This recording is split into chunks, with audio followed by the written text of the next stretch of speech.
With the change to a market economy here, many items never before available to Russians are finding their way to store shelves.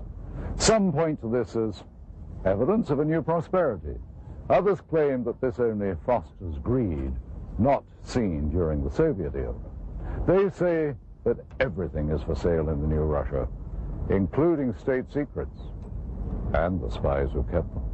And I'm sure that this happened because I remember in 1991, 1992, there has been a lot of talk about the KGB files. It's quite possible that the files, some of the files, had been sold to the highest bidder.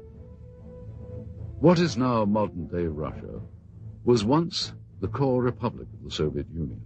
Prior to its breakup in 1992, the USSR was the world's largest country, stretching from Eastern Europe into Asia.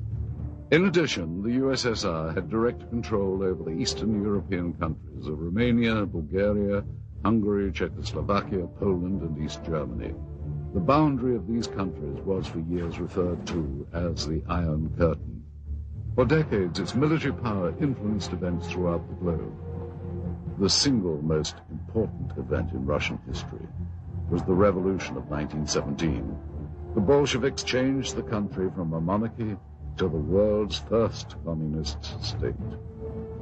In the late 1920s, Joseph Stalin transformed the country even more by regimenting every aspect of daily life and still managed to brutally stomp out his opposition.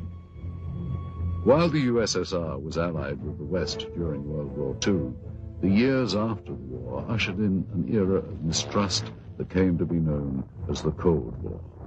This new relationship chilled ever further in August of 1949, when the Soviets exploded their first atomic weapon.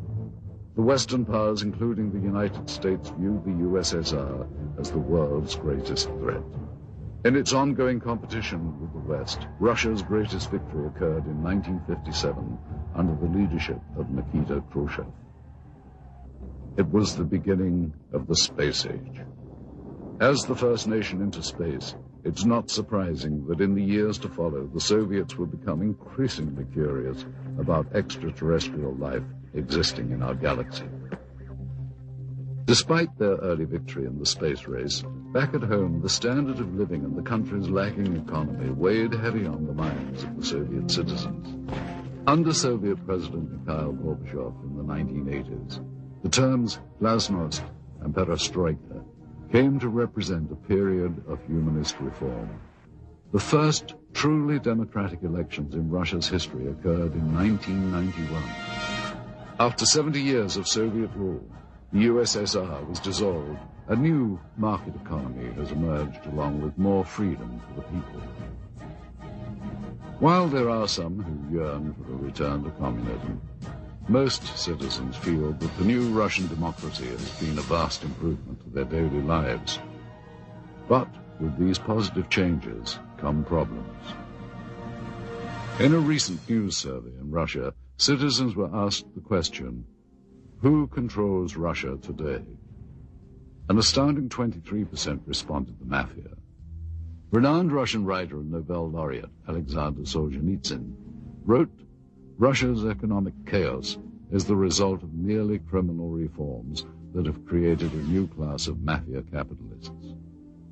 The word mafia refers to the new system of organized crime in Russia involving countless government officials, businessmen, and organizations controlled by criminal groups.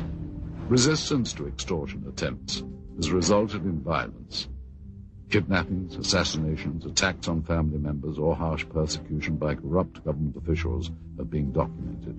Dozens of bankers were kidnapped and assassinated by the mafia in the first few years of Russia's independence, when organized crime was taking control over the country's financial system. Having eliminated its rivals in such a brutal manner, the Russian mafia is now in a position of great power.